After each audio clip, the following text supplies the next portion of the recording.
de Russie. Et notre vocation est d'aider les entreprises françaises à s'implanter et à se développer en Russie. En l'occurrence, Stéphane Nomis, donc avec sa société Ipon, fait partie de nos clients. Donc on a créé sa filiale en Russie. Avant de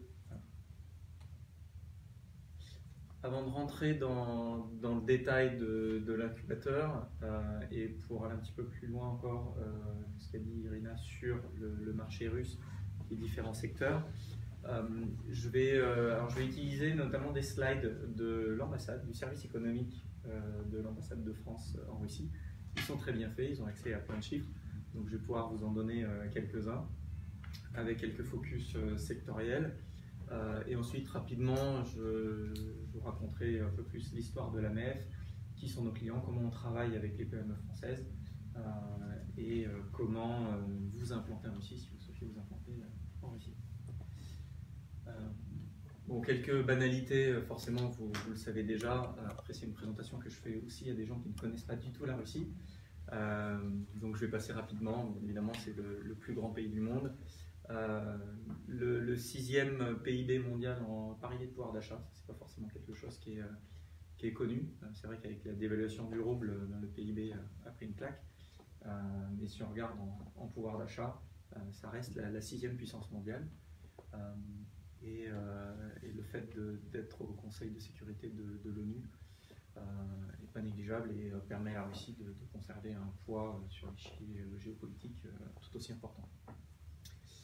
En termes de géographie, voilà, donc 27 fois la France, 11 fuseaux horaires de Kaliningrad à Vladivostok, 60% de couverts de glace, en hiver bien sûr, mais j'ai rencontré le directeur général de Rusagro il n'y a pas longtemps, et on lui posait la question sur le réchauffement climatique. Il disait c'est une super opportunité pour nous Russes, parce que le permafrost va reculer, donc on va avoir de plus en plus de terres cultivables, là où la plupart de nos pays concurrents vont se retrouver avec du désert. Donc ça fait partie des atouts de la Russie auxquels on ne pense pas en premier lieu. C'est un pays qui est globalement vide, hein, forcément, il est très grand, mais il n'y a que 145 millions d'habitants. C'est un pays qui a un vrai problème démographique. Bon, ça a été traité déjà lors de conférences précédentes, puisque la natalité était en baisse très forte sur les années 90 et 2000, ce qui fait qu'on a une pyramide des âges qui est inversée par rapport à une population occidentale normale, on va dire, et il est certain que ce trou va avoir un impact très très fort sur l'économie du pays dans les prochaines années, et va aussi être une formidable opportunité justement pour trouver de l'emploi et démarrer des nouvelles activités dans le pays. Le pays globalement se porte bien. Quand on regarde les indicateurs macroéconomiques importants pour une entreprise, on regarde le chômage. Donc on a un marché de l'emploi, je ne sais pas si vous êtes familier avec le marché de l'emploi en Russie, mais qui est extrêmement fluide. Donc il n'y a globalement pas de chômage. Alors, je parle quand même majoritairement de Moscou, hein, très clair, vous le savez. Il y a deux Russies, il y a Moscou et le reste. Moscou, quelques villes millionnaires et le reste. Il est bien évident qu'au fin fond de la Sibérie, il y a plus que 4,5% de chômage. Mais ça représente aussi une infime partie de la population. Donc là, je parle de la majorité. Et notamment de Moscou, qui concerne l'essentiel des entreprises françaises. Quand une entreprise française s'installe en Russie, elle commence avant tout par Moscou, sauf secteur très particulier, genre agro, où effectivement ils vont aller plutôt sur Krasnodar ou Vitebsk. Donc en tant que chef d'entreprise, c'est important, voilà, d'avoir un marché de l'emploi qui est fluide. Alors un chômage faible pourrait signifier que le marché de l'emploi est tendu et c'est compliqué de recruter. Mais en fait, ça veut juste dire qu'il y a du mouvement, et donc en fait il y a toujours des candidats. Les employés sont aussi beaucoup plus mobiles, parce qu'ils savent qu'ils vont trouver très facilement du travail. Donc pour avoir travaillé pendant plus de 10 ans en France, et avoir vécu le sacro-saint CDI, et en tant que salarié et en tant qu'employeur, avec des salariés qui vont rester en poste ad vitam aeternam parce qu'ils ont un CDI, et qui ne sont pas sûrs de retrouver du boulot ailleurs. En Russie, ça n'arrive pas. Un employé comme employeur peut décider de mettre fin à un contrat de travail. Ça se fait en bonne entente, ça se fait très rapidement. Et de toute façon, l'employé, en 2 semaines, il aura retrouvé du boulot maximum. Donc c'est un indicateur extrêmement important pour un entrepreneur français qui arrive en Russie. Après, les chiffres macro, bon, l'inflation, c'est bien évidemment important, surtout quand on habite sur place. Et par rapport aux revenus de l'entreprise, voilà, parce qu'on calcule toujours déduit de l'inflation. L'inflation est bien maîtrisée maintenant. Et quand on essaie de se projeter vers l'avenir à moyen et long terme, les réserves du pays et l'endettement du pays sont importants. On voit des pays comme la France, par exemple, qui sont gangrénés par la dette publique, qui représente maintenant plus de 100% du PIB. En Russie, ils ont réussi à maintenir cette dette en dessous de 10%, ce qui assure une stabilité à très très long terme.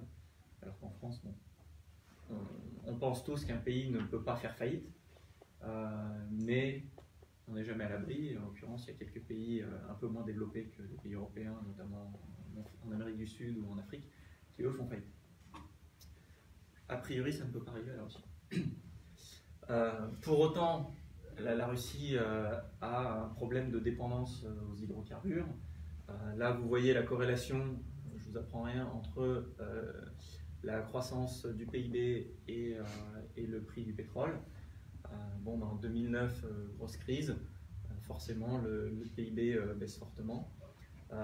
Pour autant, dernièrement, l'État, par ses différentes mesures, a réussi à décorréler un petit peu. Donc, la tendance reste la même, mais on voit que le PIB sur les 2 dernières années a cru plus vite que le prix du pétrole.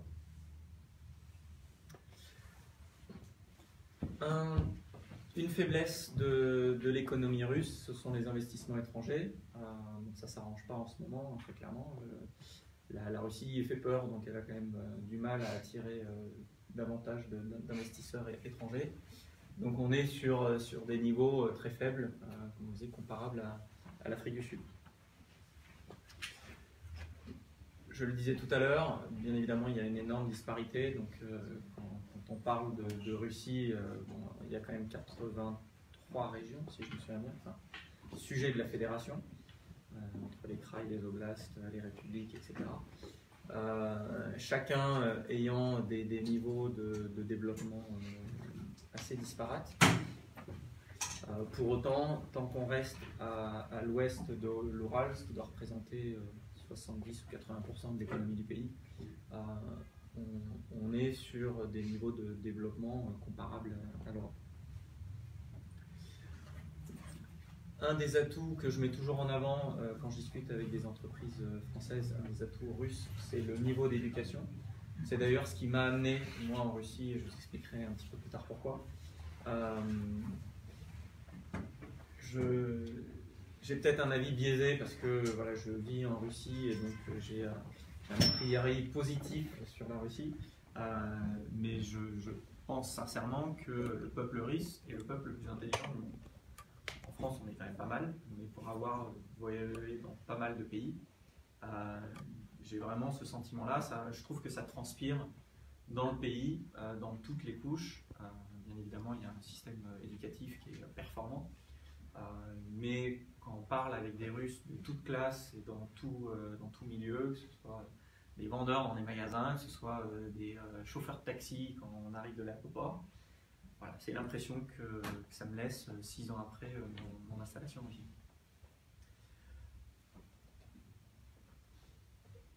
Le PIB, donc on l'a dit, évolue fortement en fonction du prix du pétrole.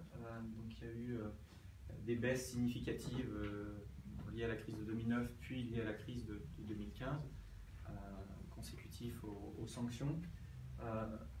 Un point important à noter, c'est la corrélation entre le PIB et les salaires. Quelque chose qui n'existe pas en France, par exemple, qu'on a retrouvé plus en Espagne. Quand l'Espagne était en crise, ils ont su baisser les salaires, l'Allemagne aussi. La Russie sait le faire, et le peuple russe sait s'adapter. Le pays va mal, les salaires vont baisser. Alors forcément, du coup, consommation va baisser, naturellement. Alors pour le coup, elle va baisser en valeur, mais si, là, je n'ai pas les chiffres détaillés, mais si vous regardez les chiffres de vente au détail, justement, de toutes les chaînes, donc les Auchan, les Dixie, les X5, etc., vous vous rendez compte que en fait, les Russes continuent à consommer. Ils ont moins d'argent, donc ils vont se tourner vers des produits moins chers, mais la consommation ne baisse pas réellement. Il n'y a pas de réflexe protectionniste, de réflexe d'épargne, comme on le voit en France. Dès qu'il y a un début de crise, automatiquement les souscriptions sur le livret A, les assurances vie, etc. explosent, parce que le réflexe français, c'est de se dire là, ça va mal, je vais mettre de l'argent de côté, donc je gagne moins d'argent, mais de toute façon je vais le mettre de côté, et donc je consomme plus, et donc toute l'économie s'enraye, et on se retrouve dans la situation que vous connaissez, avec une France qui n'est toujours pas sortie de la crise de 2009, alors que tous les autres pays en sont sortis. L'inflation a été un sujet majeur, en tout cas en Russie, surtout au moment de 2015. Forcément, le rouble qui perd la moitié de sa valeur quasiment en 6 mois, ça a un impact sur les prix, donc sur l'inflation. Ce qui est intéressant de noter, c'est que la Banque centrale a fait un énorme travail. Et aujourd'hui, on est à un niveau d'inflation qui est comparable à la moyenne européenne. Donc on peut parler d'une inflation saine aujourd'hui, puisqu'on considère qu'entre 2 et 3%, c'est une inflation positive. L'indice Doing Business, je suppose que vous en avez déjà entendu parler. Voilà, c'est un classement, un indice mondial annuel qui permet d'avoir une vision assez globale de l'économie d'un pays et de la facilité à faire du business dans ce pays. Bon, on ne va pas forcément rentrer dans tous les détails. Il y a quelques changements majeurs, notamment transfert de propriété. Donc c'est vrai que c'était il y a quelques années quand même un sujet d'inquiétude majeur pour les entreprises étrangères en Russie. Le risque tout simplement de se faire voler sa société, hein. C'est arrivé il y a longtemps certes, mais c'est arrivé. Donc il y avait ce qu'on appelait des raiders, voilà, et avec la complicité des autorités russes, des entrepreneurs russes arrivaient à prendre le contrôle d'une entreprise étrangère. Ça n'arrive plus, en tout cas pas à ma connaissance. Et le climat est plutôt sain. Et en tant qu'étranger, on peut être propriétaire à 100% de son entreprise en Russie, ce qui est mon cas. Voilà, on n'a pas besoin d'avoir un actionnaire russe au capital. Pour ce qui est des crédits, bon, ça s'est amélioré, mais c'est, pour être franc, là, de mon expérience propre, c'est quand même très compliqué d'emprunter. Voilà, le crédit bancaire, en tant que PME, est quasiment inaccessible. Et en plus, on est encore sur des taux assez élevés, puisque c'est vrai que je ne l'ai pas mentionné, mais ici, vous voyez les taux de la Banque centrale. Donc, emprunter à moins de 10% en Russie, c'est quasiment impossible. Même avec un super dossier. Voilà, donc quelques indications. Et la création d'entreprise, je reviendrai un petit peu plus tard dessus, qui s'est fortement simplifiée, puisque moi, mon entreprise, je l'ai créée il y a 6 ans. Maintenant, j'aide les entreprises françaises à créer leurs entreprises, et on voit qu'effectivement, ça s'améliore d'année en année. Quelques autres chiffres, notamment pour montrer l'évolution très positive du pays depuis 2000. Alors, je n'étais pas en Russie en 2000, mais par contre les chiffres sont là pour montrer que le pays a évolué de manière favorable sur bien des aspects, que ce soit d'un point de vue strictement économique en termes de PIB, mais aussi en termes de développement numérique. Puisque la Russie est de très très loin le premier pays Internet d'Europe, avec plus de 100 millions d'internautes. Un slide que j'aime beaucoup, là aussi emprunté à nos amis du service économique de l'ambassade, c'est la comparaison des décrets de mai. Je ne sais pas si ça vous dit quelque chose. Moi, avant la présentation du directeur du service économique, j'en avais jamais entendu parler. Donc semble-t-il, Vladimir Poutine fait son programme après l'élection. l'apanage d'un système où il y a assez peu de contre-pouvoirs. Donc en mai, après chaque élection, il annonce ce qu'il va faire pendant son mandat à venir. Et là, on peut comparer les décrets de mai 2012 avec les décrets de mai 2018. Alors, je ne sais pas si vous voyez bien la différence entre le bleu clair et le bleu foncé. Donc, sinon, ce que je peux vous dire, les gros changements, c'est qu'en fait, en 2012, voilà, 30% des mesures annoncées concernaient la gouvernance. Donc, c'est tout ce qui est gestion de l'appareil étatique. Donc ça a complètement disparu. La politique sociale aussi. Dans le militaire défense, alors, il y a toujours un gros budget, mais en tout cas, il n'y a plus de décrets sur cet aspect-là.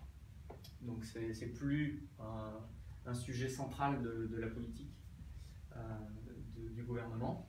En revanche, les nouveautés, ce sont les PME, la coopération internationale, la productivité du travail. Alors c'est vrai que pour moi, c'est un mot que je découvre en Russie, dans le sens où en France, la productivité, c'est quelque chose d'extrêmement important. On a beaucoup moins de marge de manœuvre qu'en Russie. En Russie, justement, quand je suis arrivé il y a 6 ans, j'avais l'impression de voir un pays du gaspillage, pour être clair. Voilà, ça surconsommait en tout. Il n'y avait pas de volonté d'optimiser la productivité des employés, il n'y avait pas la volonté d'optimiser la consommation des ressources. Alors voilà, si vous avez vécu en Russie, vous savez que pendant les 6 mois d'hiver, les appartements sont chauffés à fond, il fait 40 degrés. Enfin, moi, tous les hivers, j'ai la fenêtre ouverte H24 et ça chauffe quand même et il fait quand même 30 degrés dans l'appartement. Donc, beaucoup d'investissements dans les infrastructures. On l'a vu pour les JO précédemment, on l'a vu pour la Coupe du Monde et on voit énormément de très gros projets et ça fait lien avec la question sur la construction. Il y a énormément de projets d'infrastructure avec la volonté de mettre en place un maximum de partenariats publics-privés, ce qui n'était pas le cas précédemment. Donc c'est une vraie opportunité pour les groupes internationaux de participer à ces projets-là. La santé augmente un petit peu, l'éducation reste toujours important. L'écologie aussi est clairement un sujet nouveau. Alors là, pour les Russes dans la salle, je ne vous apprendrai rien. Là aussi, c'est pareil, je suis arrivé dans un pays il y a 6 ans qui, de toute évidence, ne se souciait absolument pas de l'écologie. Et on commence à voir émerger quand même des initiatives. Je pense notamment à la municipalité de Saint-Pétersbourg, qui essaie de mettre des choses en place sur ne serait-ce que du tri sélectif, ce genre de choses qui nous paraissent banales en France et qui ne le sont pas du tout en Russie, pas encore en tout cas. Voilà. Et dernier point qui est nouveau, c'est l'économie numérique. Si vous avez suivi le SPIF l'an dernier, notamment le discours de Vladimir Poutine, vous avez forcément entendu parler du numérique, des blockchains, des crypto-monnaies, de l'intelligence artificielle, et il en fait son nouveau cheval de bataille, et il veut faire de la Russie un leader mondial sur ce sujet. Alors, leader mondial, je ne sais pas, mais en tout cas, la Russie a clairement les moyens d'être un acteur fort, au même titre que les États-Unis et la Chine. Alors ça c'est redondant, j'en parlais déjà sur le PIB, d'ailleurs c'est pas 5e mais 6e, en parité de pouvoir d'achat. Quelques secteurs porteurs, certains d'ailleurs étaient cités par Irina. Je commencerai par la fin du coup, l'agro, bien évidemment un secteur très porteur, pour 2 raisons. La première, j'évoquais tout à l'heure, le plus grand pays du monde, avec des surfaces quasiment infinies à cultiver. Et la deuxième, c'est que suite aux sanctions, aux contre-sanctions, la Russie s'est décidée à produire elle-même et à subventionner massivement le secteur. Donc c'est une aubaine autant pour les Russes que pour les groupes étrangers qui décident de s'installer en Russie et de produire, de cultiver, de transformer en Russie. Donc les groupes français ne s'y trompent pas. Bon, déjà les grands groupes y étaient depuis très longtemps, les Danone, les Mondial, les Sugden, etc. Mais on voit de plus en plus de PME aussi qui viennent vers nous, justement pour s'implanter en Russie et bénéficier de ce contexte extrêmement favorable. puisqu'il y a assez peu de concurrence et il y a un énorme marché qui est complètement ouvert aux entreprises étrangères. L'automobile est un marché en croissance, ce qui n'est pas forcément le cas en Europe. Voilà, il y a encore un renouvellement en cours du parc automobile en Russie, alors qu'en Europe, on est plutôt saturé. Et en l'occurrence, dans les prévisions de Renault, par exemple, qui est le leader sur le marché russe de très loin, après le rachat d'Avtovaz, prévoit que la Russie sera son premier marché dès l'année prochaine. Donc, ils comptent vendre plus de voitures en Russie qu'en France. L'aéronautique se développe bien. Naturellement, c'est un pays immense, donc de toute façon, soit on n'a que ça à faire et on prend le train et il faut 3 jours pour arriver à destination, soit on prend l'avion. Et le secteur est en croissance continue avec des compagnies aériennes locales qui sont performantes. Moi forcément je voyage énormément avec Aeroflot et avec S7 et on voyage dans des conditions qui sont comparables à Air France, voire même meilleures dans certains cas. Et en plus à des tarifs abordables. Les vols intérieurs sont moins chers en Russie qu'en France. Enfin l'e-commerce qui est à mettre en parallèle avec le nombre d'internautes. Donc on reste sur un niveau de pénétration qui est encore inférieur à la France, puisqu'on a à peu près 70% de la population qui est connectée. Donc on est certes très loin de la moyenne française. Mais ces internautes sont hyper consommateurs et donc l'e-commerce se développe très rapidement. On est sur une croissance d'au moins 20% chaque année depuis 10 ans. Ça reste, on va être honnête, ça reste un petit marché. Je ne sais pas si vous connaissez les chiffres en France, mais en France l'an dernier, le marché c'est 80 milliards. En Russie, on en est encore très très loin alors qu'il y a 2 fois plus d'internautes. Mais la croissance est aussi beaucoup plus forte en Russie, donc la Russie va rattraper son retard. Quelques exemples d'entreprises que vous connaissez fortement. Ne me demandez pas, mais il faudrait vraiment que je me renseigne qui sont les 4 sociétés du CAC 40 qui ne sont pas présentes en Russie. À chaque fois on dit qu'il y en a 36 sur 40. Je ne sais pas quelles sont les 4 manquantes, mais il faudra que je me renseigne. On parlait tout à l'heure du retail. C'est un secteur où les Français sont leaders. Donc Auchan a été le précurseur des hypermarchés en Russie il y a 20 ans. Ils ne sont plus leaders sur le marché, ils viennent de passer numéro 4. Là, et c'est vrai qu'ils souffrent de la concurrence russe. Ils n'ont pas su se renouveler, ils n'ont pas su innover, ils n'ont pas su changer de format. Donc là maintenant ils se font dévorer par X5 et X4 et Magnit avec les formats Pietrolochka, enfin tous les formats à proximité en fait qu'Auchan n'a pas su mettre en place. Et si vous vivez à Moscou, d'ailleurs c'est amusant parce que maintenant c'est arrivé à Paris depuis quelques années. Les Franprix à 2 pas, etc. Donc si vous habitez dans Paris intramuros, je pense que vous n'allez plus jamais dans un hypermarché. Et à Moscou, ça fait 20 ans que c'est comme ça. Au moins 10, puisque ça fait 10 ans que je voyage à Moscou. Et on fait ses courses dans le Pietrolochka ou dans le Perekhrestov, dans la Zbuka Kusa, qui est juste à côté de chez soi. Donc voilà, Auchan reste le premier employeur étranger de Russie, avec à peu près 45 000 employés. Mais pour tout vous dire, Auchan va mal, et c'est pas une surprise, c'est pas un secret. Ils ont publié leurs résultats en début de semaine, là, ou la semaine dernière, et le groupe au niveau mondial a déclaré une perte d'1 milliard, notamment à cause de la Russie. Voilà, bon, dépréciation du rouble, déjà, gros impact, et en plus, la Russie est le premier ou deuxième marché. Bon, ça se tient avec la France pour eux, et donc quand la Russie tousse, c'est tout le groupe qui s'en va.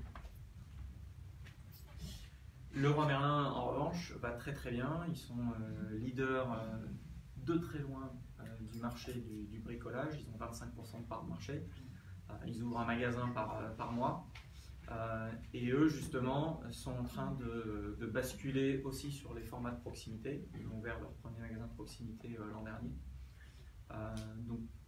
Pour l'instant, il n'y a pas de signaux négatifs sur Leroy Merlin. Un autre qui n'est pas cité, mais c'est Decathlon. Voilà, comme ça, on a fait les 3 gros du groupe Muliez.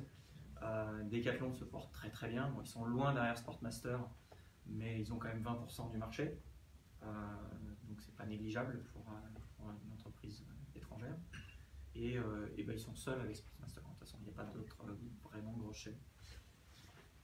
Et ils se développent aussi très très vite. Voilà. Et Renault, j'en parlais, c'est là aussi le leader suite au rachat d'Avtovaz. Renault seul est beaucoup plus petit. Voilà pour la première partie sur la macroéconomie russe et puis l'approche sectorielle. Je ne l'ai pas précisé au début, mais bien évidemment, si vous avez la moindre question, n'hésitez pas à m'interrompre. Vous n'êtes pas obligé d'attendre la fin de la présentation. Notamment, ça permet d'être réactif par rapport au sujet dont on discute. Donc, je vais du coup faire une pause. Voilà. Est-ce que vous avez des questions sur cette première partie? Est-ce que j'ai oublié des sujets qui sont importants pour vous? Est-ce que les Russes ils consomment par Internet, par les sites, une plateforme? Alors, ce que je disais, c'est que l'e-commerce représente 30 milliards de dollars de chiffre d'affaires aujourd'hui. Donc, c'est à peu près 4 fois moins que la France.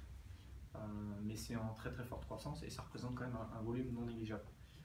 Et tous les gros retailers, donc tout le marché offline, migre enfin vers le online. Donc Leroy Merlin, puisque j'en parlais, va lancer sa marketplace cette année. Auchan a lancé sa marketplace l'an dernier.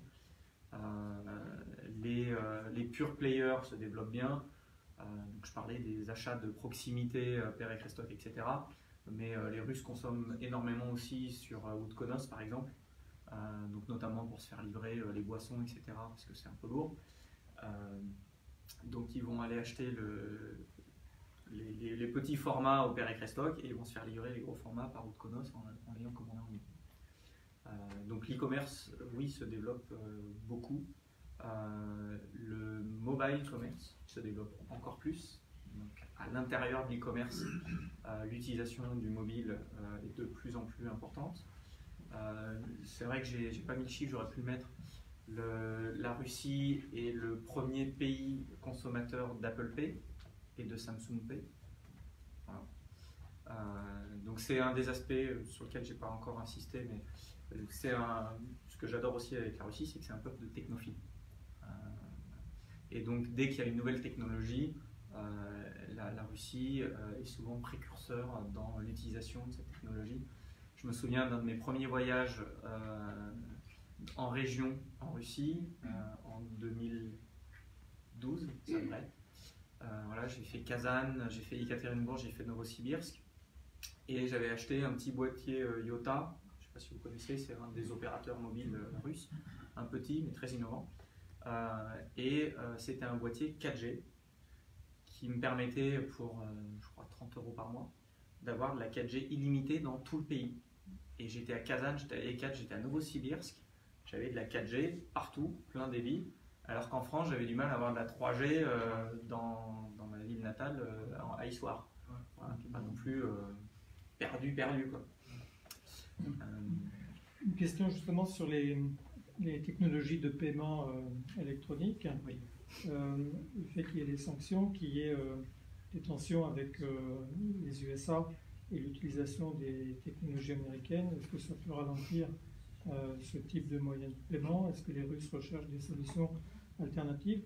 Pour prendre l'exemple des paiements par carte bancaire, il y a eu parfois des difficultés pour les banques russes dont les paiements par carte bancaire étaient bloqués. Donc les Russes, je suppose, doivent se méfier et chercher des solutions alternatives. Est-ce que ça impacte ce type d'activité? Il y a plusieurs réponses à la question. La première, c'est que de toute façon, les organismes qui gèrent les cartes bancaires sont des organismes privés, c'est Visa et Mastercard. Visa n'est pas soumis aux sanctions américaines et n'a pas l'intention de se couper d'un marché de 120 millions de personnes à peu près bancarisées. On a 75% de bancarisation. Mais il y a eu parfois des blocages de paiement par carte Visa, je crois, dans un passé récent. Alors j'en ai pas connu. Ça doit être vraiment l'exception parce que il n'y a aucune sanction là-dessus, il Mhm. n'y a aucune raison de blocage, il n'y a pas d'embargo. Moi, je fais des virements entre la France et la Russie tous les jours. Il n'y a jamais eu de problème. La première fois que je l'ai fait, juste au moment des sanctions, il y a ma banque qui m'a dit « Ah, on ne peut pas faire le virement parce que la Russie est sous embargo. Oui. » Je leur ai dit Oui. « Vérifiez bien et s'il faut, j'appelle votre directeur parce que je peux vous assurer qu'il n'y a pas d'embargo. » Ils ont Oui, vérifié mais, moi, j'ai et eu le même le problème. lendemain, le virement il est parti parce qu'il n'y a pas d'embargo. J'ai eu le même problème et certaines banques, je ne vais pas les citer, mais ont blacklisté des banques russes et ne peuvent pas effectuer des virements bancaires. Alors, qui blacklist, c'est différent. Oui. Mais ça les empêche d'effectuer des Il n'y a virements. pas de sanction, donc ils n'ont aucune raison Oui, juridique de le faire et légale de le faire. Ils ont effectivement aucun fondement juridique, mais ils le font quand même par peur des États-Unis. Je ne sais pas pour quelle raison. Ouais, mais ça, On n'a pas eu le cas. Voilà, moi, je vous Ouais. cite ce cas-là où j'ai perdu 48 heures parce qu'il a fallu que j'explique à ma banque qu'il n'y avait pas d'embargo, mais c'est tout. Ça, c'est pour l'Europe. Ils marchent à peu près avec les States. Sur le business, sur la main, ils sont très ouverts. Mais par contre, c'est certain qu'il y a des sanctions sur le financement Oui, des banques russes. Mhm. Mais ça n'a rien à voir avec les entreprises et les particuliers. Effectivement, Sberbank, VTB, ils ont plus de mal à aller lever de l'argent en Oui, Europe oui, aux oui. États-Unis parce qu'ils sont sous sanctions. Mhm. Mais par contre, moi j'ai mon compte à la Sberbank, je peux utiliser mon compte sans aucun problème. Enfin, moi, je devais recevoir un paiement initié par Sberbank auprès d'une société ayant ses comptes bancaires avec des banques françaises traditionnelles. Et la plupart, en fait, brutalement, c'est assez récent, ça remonte à quelques mois, ont décidé de blacklister Sberbank et donc ont rejeté les virements. Donc cette société a dû trouver une autre banque qui Je pense acceptait que de c'est bien de travailler. changer de banque, effectivement. Oui, Parce que mais il faut changer de banque. Ça arrive à rien. Ouais. Bloquer un virement, en plus ça pénalise pas Sberbank, ça pénalise le Absolument. client de la banque française. Oui, oui. Donc, Enfin, ça- c'est le meilleur moyen de perdre un client. Ça peut La preuve, arriver. ils l'ont perdu. Donc côté Russie, oui, forcément, il y a une défiance des Américains, un peu des Européens, mais moins. Et c'est pour ça que la Banque centrale a mis en place la carte bancaire MIR, qui est le concurrent de Visa. Ouais. Donc c'est pas encore aussi répandu, mais comme c'est un projet qui est soutenu par l'État, donc par Sberbank, et que je pense que 99% des personnes bancarisées en Russie a un compte à Sberbank, du coup 99% des personnes bancarisées peuvent utiliser leur carte MIR à peu près partout. Donc il y a une solution alternative. Moi personnellement j'ai pas de carte MIR, je vois pas l'intérêt, mais c'est un peu la psychose russe, je pense, de se dire, tout comme il y a 1 ou 2 semaines ils ont dit on se prépare à couper Internet, là ils se préparent à couper Visa. Je pense que ça n'arrivera jamais, mais si du jour au lendemain il faut couper Visa et Mastercard, les Russes pourront continuer à utiliser leur carte bancaire en Russie. Voilà, je ne sais pas si ça répond à votre question. Est-ce que vous avez bon?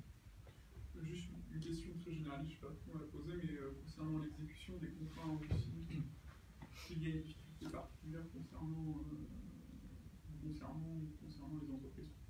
Pour entrer en Russie. Alors, pour être très franc à mon niveau, moi je préfère travailler avec des Russes qu'avec des Français parce qu'ils sont beaucoup plus réglo sur les contrats. Voilà. Déjà avec des Russes, j'ai jamais de problème de paiement, contrairement aux Français. Il n'y a pas de notion de condition de paiement en Russie. Donc quand une facture est reçue, elle est payée. Voilà.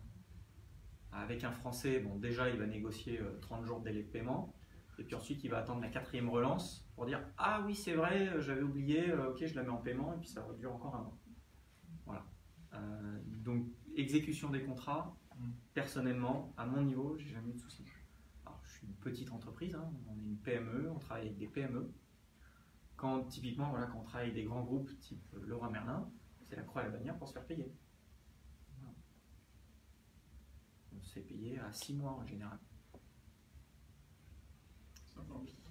Mais par contre, les contrats sont toujours exécutés. Ouais, j'ai jamais eu de contentieux en Russie.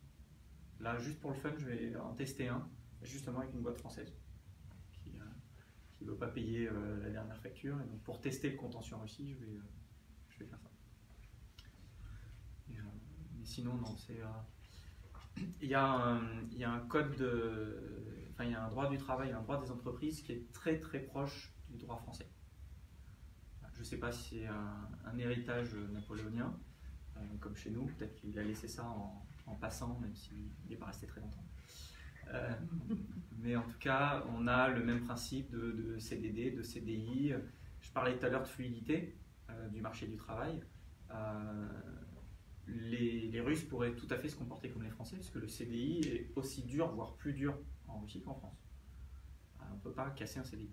Mais pour autant, on trouve cette fluidité. Il n'y a encore pas longtemps, voilà, il y a un collaborateur, ça ne marchait plus. Je lui ai dit, écoute, ça ne marche pas. Il me dit, oui, c'est vrai, ça ne marche pas. Bon, ben, je démissionne. Il n'avait pas d'autre boulot. Il a démissionné, la semaine d'après, il avait trouvé un boulot. Voilà. Tant mieux pour moi, ça ne m'a rien coûté. Mais tant mieux pour lui aussi, parce qu'il sait que de toute façon, il trouve un boulot. Dans le droit des entreprises, pareil, on a la création d'entreprise, le process est assez similaire, je vais détailler un petit peu après, assez similaire à ce qu'on connaît en France. Les contrats, le droit des contrats, j'ai pris des contrats français, je les ai juste vite fait adaptés avec un juriste russe. On retrouve les mêmes clauses. Donc, voilà, c'est pas la même langue, mais sinon on n'est pas trop perdu. En tant que chef d'entreprise, on n'est pas perdu.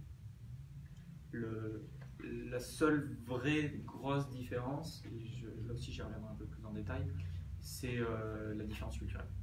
Au niveau du management, là par contre, il y a un monde d'écart.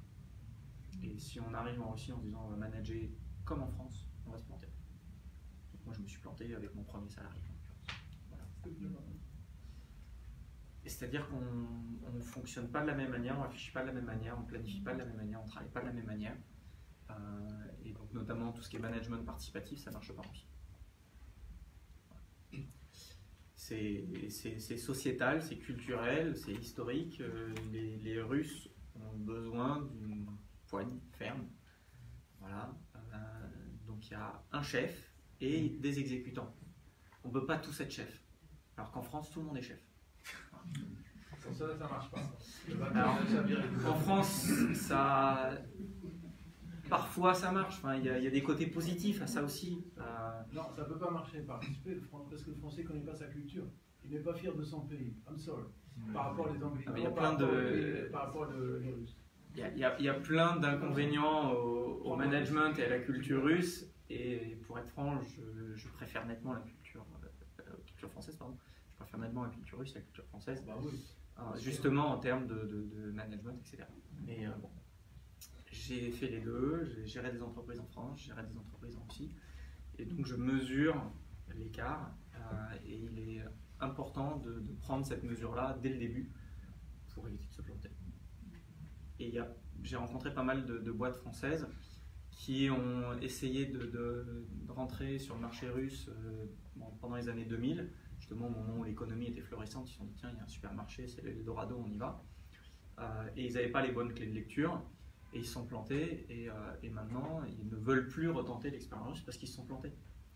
Ils se sont plantés parce qu'ils se sont dit on va payer un agent russe, on va jamais aller le voir, on va le laisser se gérer tout seul, et puis c'est sûr il va faire du business et il va nous ramener de l'argent sans qu'on lui demande rien.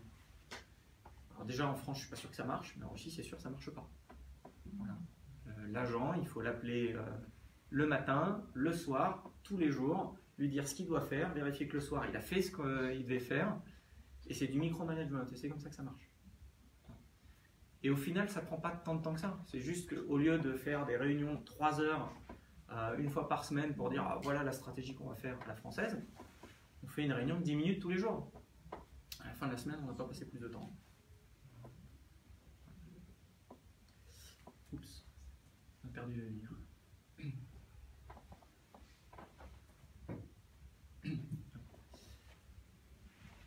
S'il n'y a pas d'autres questions, je vais enchaîner du coup avec la partie MEF.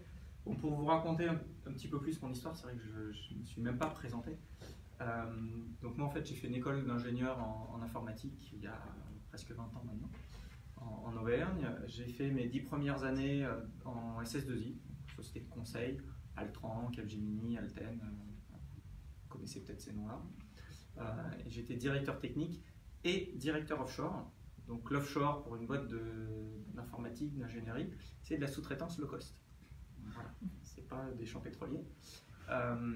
Et donc mon job à partir de 2003, j'ai commencé en 2001, à partir de 2003, c'était en plus de mon équipe d'ingénieurs en France, d'ingénieurs logiciels, de trouver des partenaires dans des pays moins chers.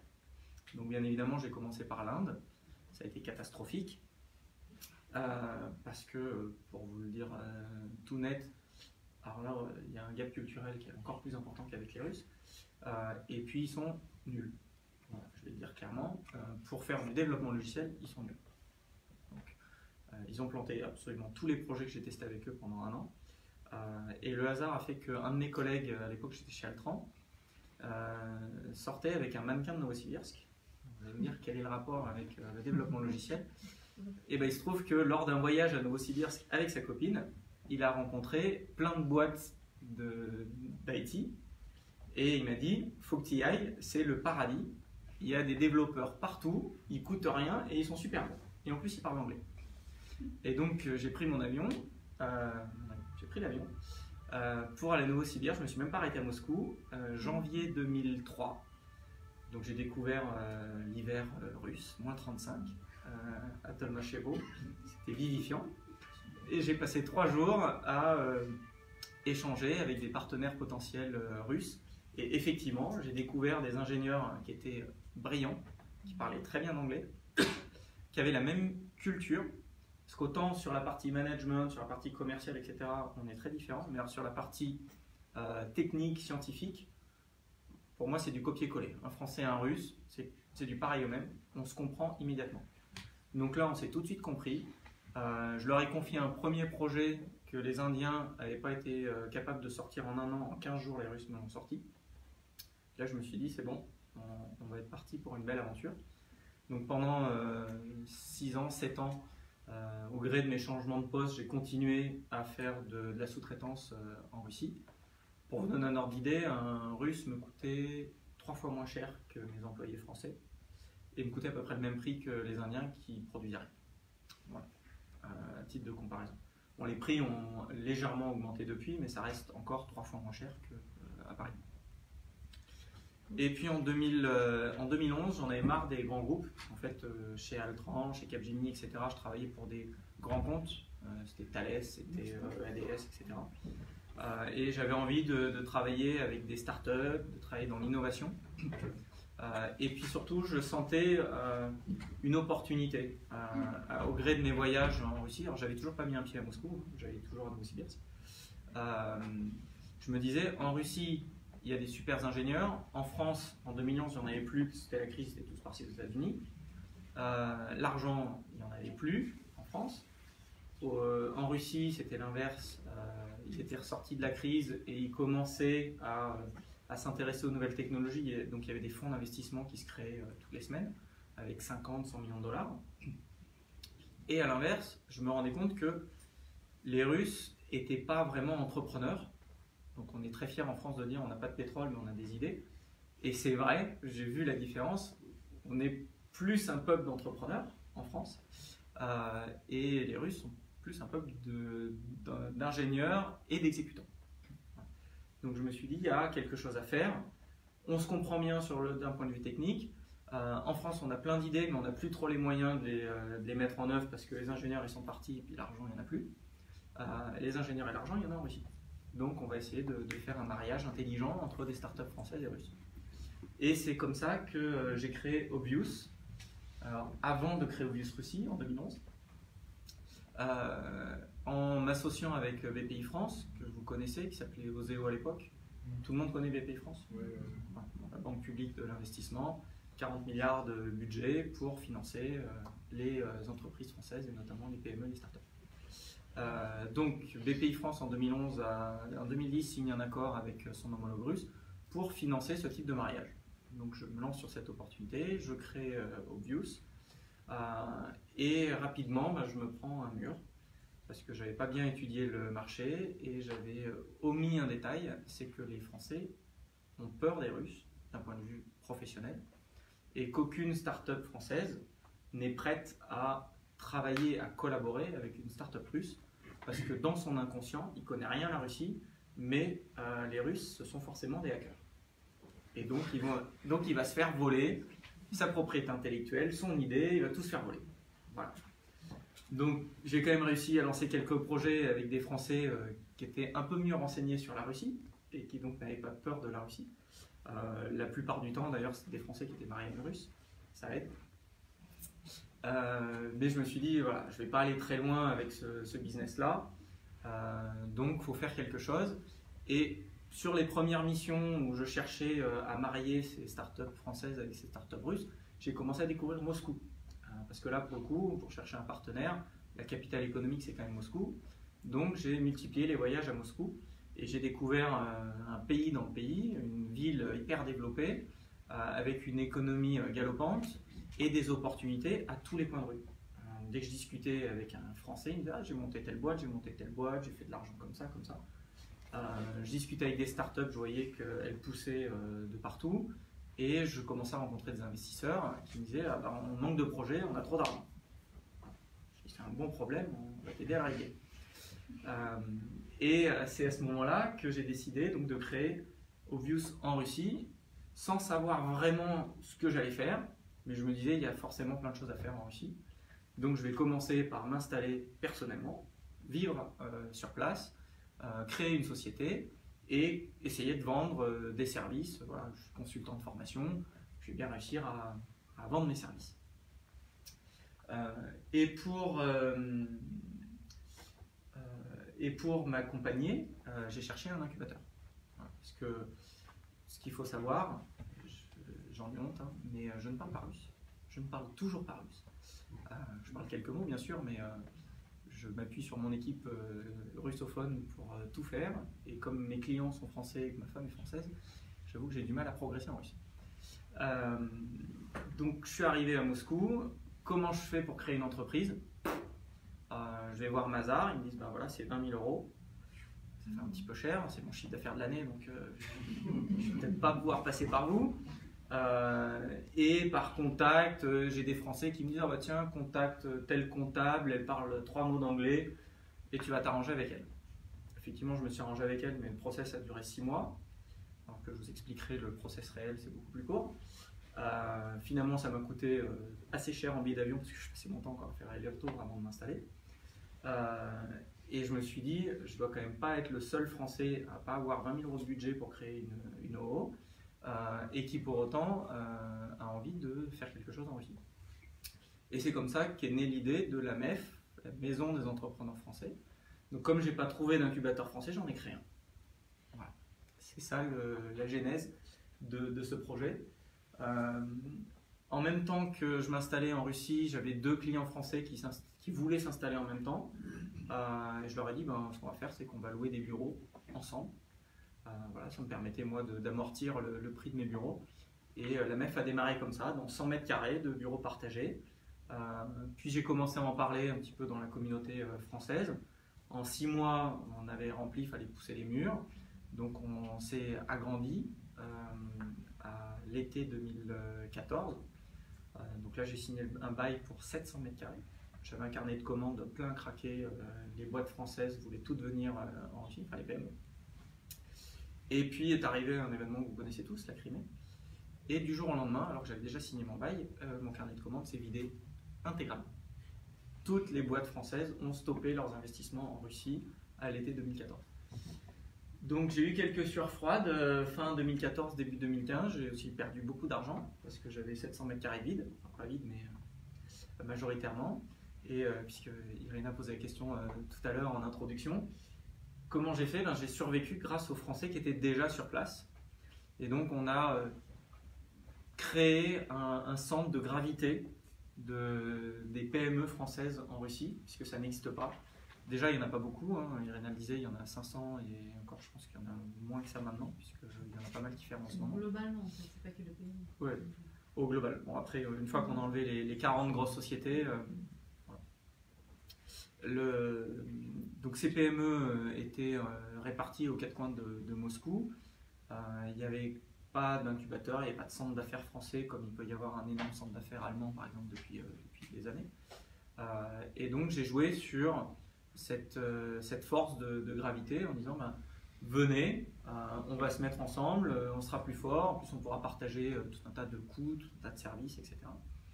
Et finalement, la MEF a continué à grandir malgré la crise, grâce à la communauté locale.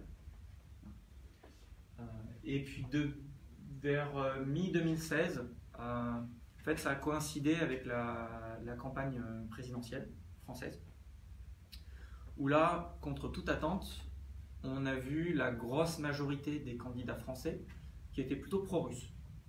Voilà. Ou au moins pas hostiles.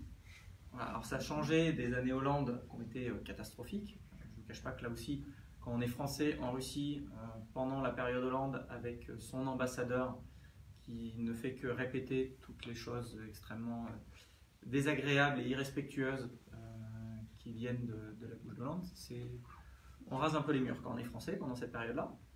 Pour autant, les Russes n'ont pas été rancuniers. Ils ont bien compris que les Français qui étaient en Russie, ils étaient contents d'être là, ils étaient fidèles à la Russie et qu'ils étaient détachés de toute considération politique. Ils n'étaient pas du tout dans la ligne du président. Ceci étant dit, été 2016, on a vu à nouveau des entreprises françaises s'intéresser à la Russie à un rythme assez important. Ce qui fait que fin 2016, on a commencé à chercher des nouveaux bureaux et on a une nouvelle fois quasiment doublé de taille, début 2017. Entre-temps, on a aussi énormément étoffé le concept de la MEF pour rajouter toujours plus de services au profit des PME qui nous rejoignaient et qui avaient besoin davantage d'accompagnement. Et donc on a repris un étage supplémentaire l'an dernier. Et là d'ailleurs pour tout vous dire, la semaine prochaine je vais signer un nouveau bail où on va encore augmenter et passer à 1800 mètres carrés. Voilà, donc la MEF c'est voilà un petit peu l'histoire de la MEF. Au milieu de ça, j'ai aussi des aventures entrepreneuriales parallèles, alors qui ne concernent pas spécifiquement les PME françaises. Mais si vous êtes dans l'univers startup, vous avez sûrement entendu parler de Numa à Paris.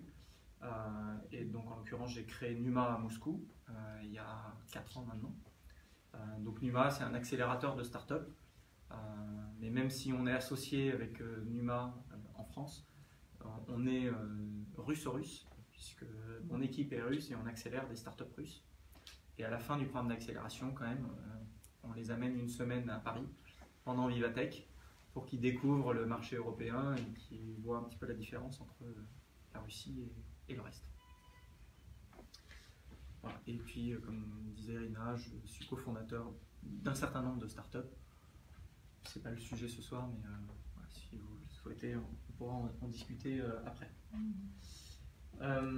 Pour revenir un peu plus sur le concept de la MEF, donc ça a commencé comme un lieu, essentiellement, et autour de ce lieu, on a agrégé des services et une communauté. Donc des services au profit de nos clients, de nos résidents, et une communauté qui est beaucoup plus large, puisqu'on s'adresse à la communauté des Français de Moscou, la communauté d'affaires. Donc en ça, on est très complémentaire de la CCFR, on organise régulièrement des événements communs. La CCFR étant davantage portée sur les grands groupes, et nous, en étant concentrés sur les TPE, les PME, et même les auto-entrepreneurs, puisqu'en fait on a énormément de clients qui sont des Français expatriés, et qui viennent nous voir pour démarrer une aventure entrepreneuriale. Ils quittent le grand groupe, on a des gens qui viennent de Gazprom, de Sberbank, de Leroy Merlin, qui ont fait 3 ans, 5 ans, 10 ans d'expatriation, enfin de statut d'expat dans ces grands groupes, et qui décident de rester en Russie et de développer un projet personnel. Et donc là, ils viennent nous voir parce qu'on est capable de les accompagner de A à Z sur toute la partie la moins intéressante d'un projet entrepreneurial, la partie administrative, juridique, et comme ça, ils peuvent se concentrer sur le business. Je passe rapidement, voilà, c'est une photo de nos beaux bureaux. Et je terminerai là-dessus, puisque ça concerne davantage les entreprises françaises qui viennent de France et qui s'intéressent à la Russie. Donc voilà, on démarre, je veux faire des affaires en Russie, et avec la MEF, on arrive sur le marché russe et on se développe sur le marché russe. Donc, c'est une plaquette un petit peu commerciale, je ne vais pas m'éterniser dessus. Voilà, ce qui est important de savoir, c'est que pour aborder le marché russe, il y a un impératif, c'est quand même d'aller à la rencontre du marché russe. Même si là on l'a mis à notre catalogue, moi je ne crois pas à l'étude de marché et encore moins en Russie. Voilà. Si vous voulez vous développer, vous avez votre entreprise en France, vous voulez la développer sur le marché russe, venez passer ne serait-ce que 3 jours en Russie, faites une mission de prospection, que ce soit nous qui l'organisons ou la CCFR ou n'importe qui, ou vous l'organisez vous-même, mais venez en Russie. Voilà. En 3 jours, vous faites 5, 10 rendez-vous avec des clients potentiels, avec des investisseurs potentiels, et vous repartez avec une vision extrêmement claire du potentiel business, de votre business en Russie. À partir de là, après c'est assez simple, surtout si vous êtes bien accompagné. La création d'entreprise en Russie, comme je le disais, est simple. Alors, moi, quand je parlais pas russe et que je n'étais pas accompagné, c'était plus compliqué. Mais pour créer une entreprise, concrètement, ça prend 7 jours d'organiser une entreprise, d'enregistrer une entreprise en Russie. On peut, comme je le disais aussi, être actionnaire à 100%. Donc soit avec son entreprise française, soit en nom propre, soit un mix des deux. Petite subtilité par rapport à la France, ce qui d'ailleurs me paraît plus logique en Russie, on ouvre le compte bancaire après avoir créé l'entreprise. Voilà, donc si vous avez déjà créé une entreprise en France, vous savez que d'abord vous ouvrez votre compte bancaire, vous déposez le capital social qui est bloqué, et ensuite vous allez à la CCI pour enregistrer votre entreprise, vous récupérez votre cabis quelques jours après, que vous envoyez à la banque qui va débloquer les fonds et le compte bancaire. En Russie c'est l'inverse. On dépose les statuts, 7 jours après on récupère le cabis, on va à la banque, on leur dit voilà mon cabis, ouvrez-moi un compte bancaire, en 24 heures c'est fait, la boîte est opérationnelle. Une subtilité importante à noter, même si on peut être propriétaire à 100%, il faut obligatoirement un directeur général russe ou étranger mais avec un titre de séjour permanent. Voilà, donc pour les Russes ou pour les personnes qui connaissent bien la Russie, c'est un RVP par exemple. Donc il y a un titre de séjour à 10 ans qui permet d'être directeur général. Voilà. Si vous avez un visa business ou un visa travail simple, vous ne pouvez pas être directeur général. Par contre, et ça fait partie justement des services qu'on propose comme bien d'autres, on peut fournir un directeur général temporaire, puisque dès que le compte bancaire est ouvert, la société peut recruter, et donc peut recruter un Français qui va devenir DG. Et du coup, un mois après, une fois qu'il a son visa de travail, il devient DG, et le directeur général temporaire qu'on a mis à disposition disparaît. Voilà. Donc la création d'entreprise est quelque chose d'assez simple. Après, il y a de la paperasse à gogo. Les Russes aiment beaucoup le papier, encore plus que les Français. La numérisation est en cours, mais là, c'est clairement en retard par rapport à la France. Ça, je ne vous mentirai pas. Donc c'est pour ça que de toute façon, soit vous êtes familier de la procédure et vous parlez couramment russe et vous pouvez le faire vous-même, soit de toute façon il faudra le déléguer à quelqu'un, parce que c'est beaucoup de papier. Voilà pour la partie implantation. Ensuite pour la partie développement, et c'est encore plus vrai aujourd'hui qu'il y a 5-6 ans quand moi j'ai démarré à faire du business en Russie. Il faut absolument avoir un russe, un commercial russe. Alors vous pouvez le sous-traiter, ça aussi ça fait partie des services qu'on propose, mais les clients russes voudront traiter et négocier avec un commercial, un vendeur russe. Le fondateur français peut être là, ça sera très bien vu, qui se déplace, qui serre la main, qui donne sa carte de visite, mais au final la négociation elle va se faire en russe avec un commercial russe qui connaît le marché, qui connaît la mentalité. Alors je suis désolé s'il y a des personnes de BPI France, de Business France dans la salle, mais je ne crois pas du tout au VIE en Russie. Envoyer un petit jeune français qui parle 3 mots de russe en se disant il va ouvrir le pays, c'est une aberration. Et d'ailleurs ça n'a jamais marché. Voilà. Par contre, recruter un VIE en complément d'une équipe, pourquoi pas. Mais ouvrir le pays avec un VIE ou même avec un Français en général, c'est une erreur. Là d'ailleurs. Une question. Vous avez parlé tout à l'heure de visa de business de durée longue, 10 ans.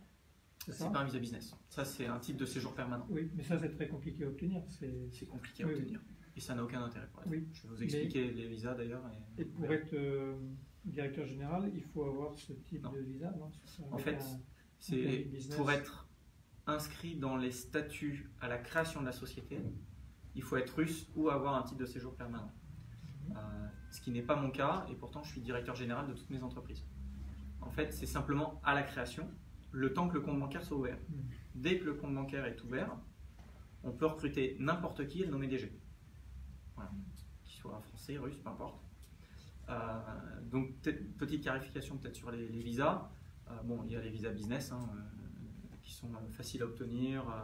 C'est des visas business 1 an multi-entrée. Ensuite, vous avez visa de travail, 2 types de visas de travail. Un qui n'a aucun intérêt parce qu'il est soumis à quota, test de langue, etc. C'est un visa de travail d'1 an sur lequel il n'y a aucune limitation de salaire. Et le visa le plus intéressant et que tous les Français utilisent en Russie, c'est le visa qu'on appelle VKS. Donc c'est le visa, le visa pour les spécialistes hautement qualifiés. C'est un grand mot pour dire simplement que c'est quelqu'un qu'on va payer au minimum 2 millions de roubles par an. Donc si vous êtes familier du taux de change, qui est à notre avantage depuis quelques années, ça veut dire moins de 30 000 euros de salaire brut annuel. On va dire que c'est rien du tout.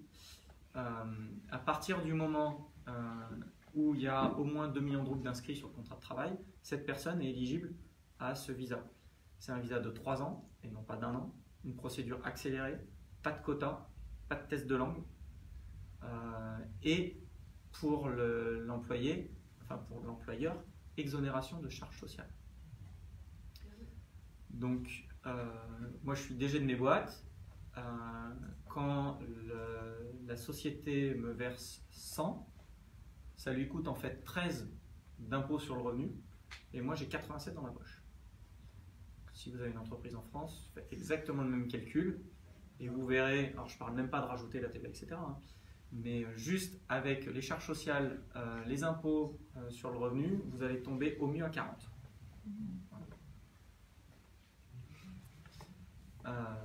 Donc, en termes de visa, le fait de demander un titre de séjour n'a d'intérêt que si vous voulez aller jusqu'au passeport. Si vous voulez demander la nationalité russe, vous êtes obligé de passer par un titre de séjour. Et donc, là, c'est un intérêt. Par contre, pour le business, si vous ne voulez pas aller chercher le passeport, il faut s'arrêter au VKS. Il ne faut surtout pas aller voir les autres. C'est des procédures qui sont extrêmement longues, relativement coûteuses, et qui en plus vous feront perdre l'avantage du VKS. Parce qu'une fois que vous avez un titre de séjour, vous êtes considéré comme russe. Donc vous ne pouvez plus avoir le VKS à 0% de charge sociale.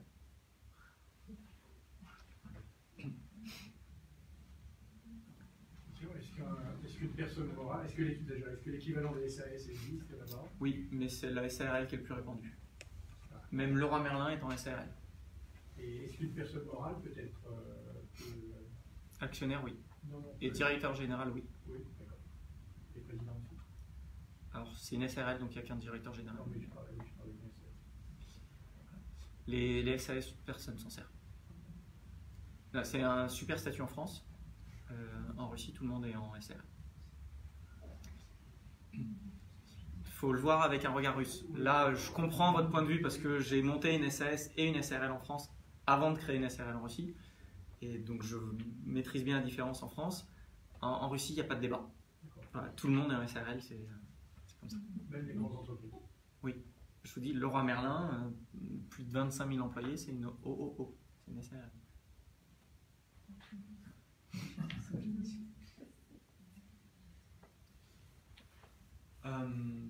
Voilà, j'ai parlé d'un petit peu tout.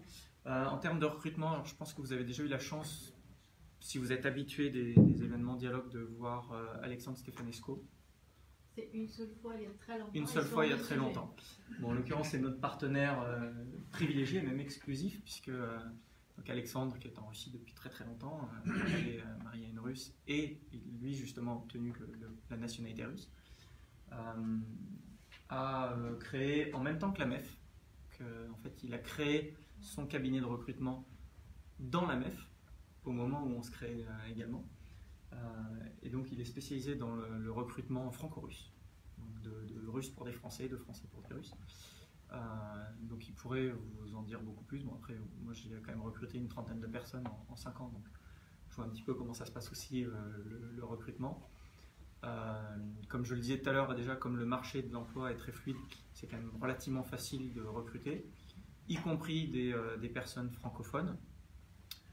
Le fait que les Français réduisent quand même pas mal la voilure en Russie, hein, on ne va pas se mentir, depuis 2015, même si les entreprises françaises sont toujours en Russie, elles investissent moins, globalement. Il y en a quelques-unes qui se retirent, donc ça veut dire plus de ressources francophones disponibles sur le marché, donc tant mieux pour nous. Et ce qui est intéressant, c'est que comme ce marché est beaucoup plus fluide, les critères d'embauche, de sélection pour les employés sont différents aussi. Et nous, en tant qu'entreprise française, on a un avantage mais extraordinaire par rapport aux autres entreprises russes. Moi, toutes les personnes, tous les candidats que je vois, je leur demande toujours quels sont vos critères de choix. Et systématiquement, en 1, c'est la langue, et en 2, c'est l'ambiance. Voilà. Donc, parler français et être dans une culture internationale. Et en 3, c'est le prix. Mais au final, je n'ai pas fait le calcul, mais je pense que je dois être à, je sais pas, 1500 € de salaire moyen sur mes 20 salariés. Voilà. Ce qui est beaucoup plus bas qu'en France. Et alors déjà, de manière générale, hein, le salaire moyen est inférieur en Russie, bien sûr. Mais ça montre aussi que simplement la volonté, la motivation de travailler dans une entreprise étrangère permet aussi de faire des concessions. Ils ne sont pas sous-payés, mais il est clair que je ne verse pas les meilleurs salaires de Moscou. Sur des profils ingénieurs, c'est ça aussi? Sur tout profil. Sur 20 personnes, j'ai 3 comptables, une juriste, une assistante, un directeur général, puisque du coup je ne peux pas être partout à la fois, donc j'ai nommé un directeur général sur une de mes sociétés. J'ai 3 développeurs, j'ai un designer, j'ai 4 commerciaux, 2 consultants sur la partie innovation. J'ai dû sûrement en oublier, mais voilà. Et le bassin d'emploi, il est surtout centré sur Moscou ou il y a d'autres bassins d'emploi sur le reste du territoire et d'activités business? Alors ça va dépendre des secteurs, pour le coup. Hein, les régions sont quand même assez spécialisées. Moscou, bien évidemment, multisecteur. Saint-Pétersbourg est globalement multisecteur. Pour moi, Saint-Pétersbourg, c'est juste la grande banlieue de Moscou.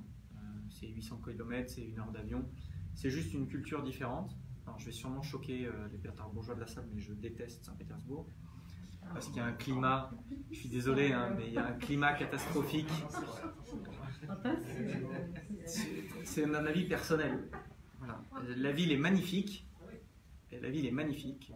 Donc, touristiquement parlant, c'est ma ville préférée. Mais jamais je ne vivrai à Saint-Pétersbourg. Jamais. Le climat est horrible.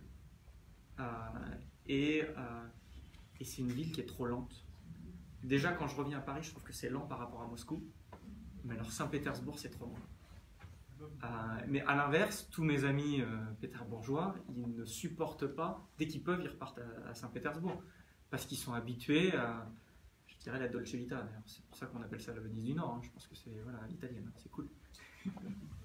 Et pourtant, je suis provincial. Hein. Moi, je viens de Clermont-Ferrand. Donc, si vous voulez, c'est pas la région la plus dynamique d'Europe. Hein. Mais voilà, je me suis habitué à Moscou. J'adore Moscou pour ça. Il y a une longue histoire sur ça. C'est pas aujourd'hui qu'est née cette différence entre Moscou et Saint-Pétersbourg. Moi, je suis de là-bas. Il faut connaître l'histoire des siècles et des siècles et des siècles.